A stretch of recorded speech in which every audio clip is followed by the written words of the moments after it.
जय श्री कृष्ण। आप सभी पर विष्णु भगवान की कृपा बनी रहे।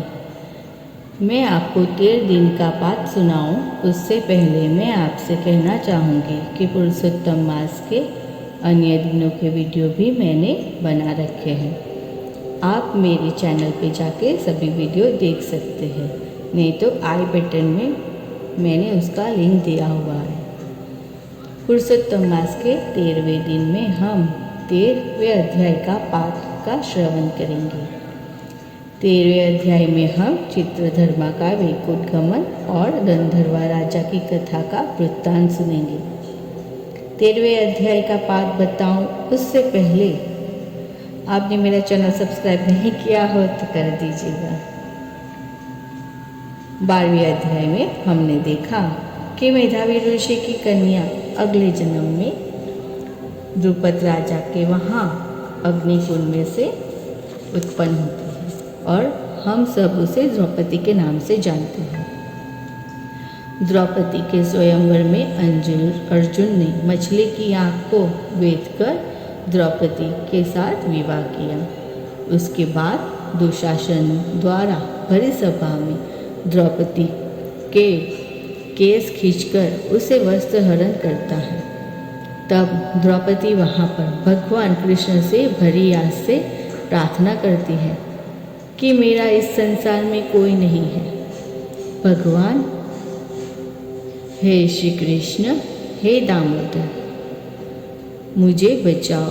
तब भगवान उसकी स्तुति पर दौड़े चले आते हैं और उसकी रक्षा करते हैं। उसके बाद श्री कृष्ण पांडवों से कहते हैं कि मैं अपने भक्त की रक्षा के लिए सदैव तैयार रहता हूँ, पर मेरा भक्त पुरुषोत्तम मास का अनादर करता है तो मैं उसे गिरा देता हूँ, क्योंकि पुरुषोत्तम मास मेरा प्रिय मास है, मैं उसका स्वामी हूँ। द्रौपदी ने भी अगले जन्म में पुरुषोत्तम मास का अनादर किया था, इसलिए उसे बहुत दुख प्राप्त हुए। पर इस जन्म में जब से वह उत्पन्न हुई तब से वो मुझसे अति भक्ति भाव रखती है, मैत्री भाव रखती है। इस कारण उसने मुझे भरी सभा में पुकारा। मैं तुरंत गुरु पे बैठ के वहाँ चला गया। आप भी अपने राज्य को प्राप्त करने के लिए वनवास में पुरुषोत्तम मास की आराधना व्रत कथा कीजिए, ताकि आप भी फिर से अपना खोया हुआ राज्य वैभव को प्राप्त कर सकें। इतना कहकर भगवान श्री कृष्ण द्वारका नगरी जाने के लिए तैयार होते हैं। तब सारे पांडव मिलकर स्तुति करते हैं कि आप हमारे आराध्य देव हो, आप हमारे रक्षक हो, आप हमें बार बार दर्शन दीजिएगा। ऐसा कहकर वह उनकी स्तुति करते हैं। ऋषिगण सूत जी को पूछने लगे, हे सूत जी, गंधर्वा राजा ने पुरुषोत्तम मास का किस तरह सेवन किया जिससे वह राज, पुत्र, पौत्र और पतिव्रता स्त्री को पाम सका, एवं बहुत से दुख सहन करने से भी भगवान के लोक को मिलना मुश्किल है, उसको वह कैसे मिला? सूत जी कहने लगे, ऋषियों, नारायण ने यह कथा नारद जी को कही थी। वह मैंने गुरु मुख से सुनी थी, वह मैं आप सबको सुना रहा हूँ। तो कथा ध्यान से सुनिएगा, अधूरी नहीं छोड़िएगा, क्योंकि यह कथा खुद नारायण ने अपने मुख से कही हुई है। हेहय देश की रक्षा करने वाला महापराक्रमी चित्रवर्मा नामक एक राजा था। उनका पुत्र परम प्रतापी गंधर्वा था। वह सत्यवादी एवं सर्वगुण संपन्न था। उसने वेद वेदांत आदि का अभ्यास किया हुआ था। वह गुरु को दक्षिणा देके संतोषी अपने नगर में आया। पुत्र को देखकर पिता अति प्रसन्न हुए। सोचने लगे, अब मुझे क्या चाहिए? अब मैं भगवान श्री कृष्ण की पूजा करूं, क्योंकि पुरुषोत्तम को सेवने से अम्बरीश सरियाती, भीष्म, विदुर, दुष्यंत, भरत, प्रहलाद, विभीषण आदि राजाओं ने मोक्ष पाए थे, इसलिए मुझे भी वही रास्ते चलना चाहिए। माया को छोड़कर श्री विष्णु का सेवन करना चाहिए।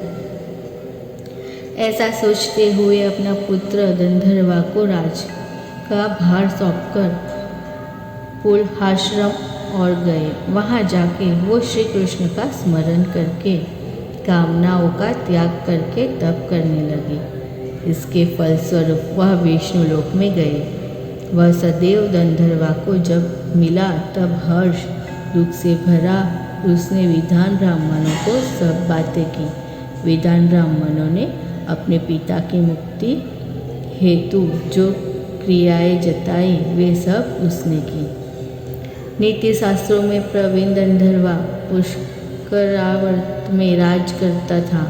उसकी पत्नी गुण सुंदरी नाम में ही नहीं मगर गुण में भी गुण सुंदरी ही थी। उसने 4 पुत्र थे जैसे कि चित्रवाक, चित्रप्रहार, मणिमान, चित्रकुंडल थे और सर्वगुण संपन्न चारुमती उनकी पुत्री थी। ये गंधर्वा ने काम क्रोध रूपी शत्रुओं को जीते थे।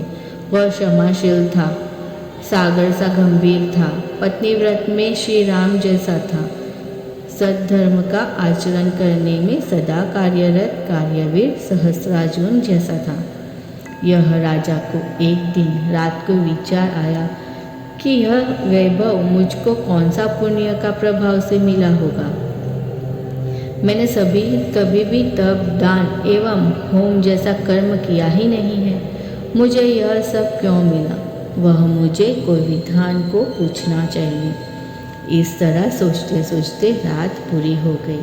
सुबह में उठकर प्रातः क्रिया से निवृत्त होकर देव ऋषियों को पितरों का तर्पण किया, ब्राह्मणों को दान दिया और उनको प्रणाम भी किया। फिर घोड़े पर बैठकर सैन्य के साथ वन में शिकार करने गया। वहाँ उसने मोर, वरु, वाघ, दिपड़ा आदि को मारने के बाद उसका तीर एक हरणी को लगा और वह तीर के साथ हरणी भागी। राजा भी इसके पीछे पड़ा। हरणी वन में अदृश्य हो गई। राजा को वह मिली नहीं। तब तृषा से पीड़ित राजा ने एक तालाब में पानी पिया। वह अपने अश्वन को बरगद के पेड़ के पास बांधकर वहाँ आराम करने के से हेतु बैठा। इतने में एक तोता वहाँ आया और मनोहर वाणी में बोलने लगा, पृथ्वी तल में उपजा हुआ जिसकी बराबरी नहीं कर सके, ऐसा सुख को देखकर तुम तुम्हारा विचार करते नहीं हो, वह कैसे पार पाएंगे। यह श्लोक बार बार बोलने लगा। राजा यह सुनकर मन में सोचने लगा, क्या मेरा उद्धार करने के लिए स्वयं भगवान तो नहीं आए हैं। इतने में सेना वहाँ आ पहुँचती ही तोता अदृश्य हो गया और राजा तोते का शब्द रटन करता हुआ सैन्य के साथ नगर में आया। वह तो सोच में पड़ गया था, इसलिए बिल्कुल मौन हो गया था और तब उसको नींद नहीं आई। रानी ने पूछा, आपको क्या हो गया है, बोलते क्यों नहीं हो, खाते नहीं, सोते नहीं। मगर राजा तो तोते का शब्द याद कर रहा था। रानी राजा का मन दुख जान नहीं सकी। ऐसे मन में रत्न करता सोच में डूबा हुआ राजा कुछ दिन बीत गए। इति श्री गंधर्वा मनखेद नामक 13वां अध्याय संपूर्ण।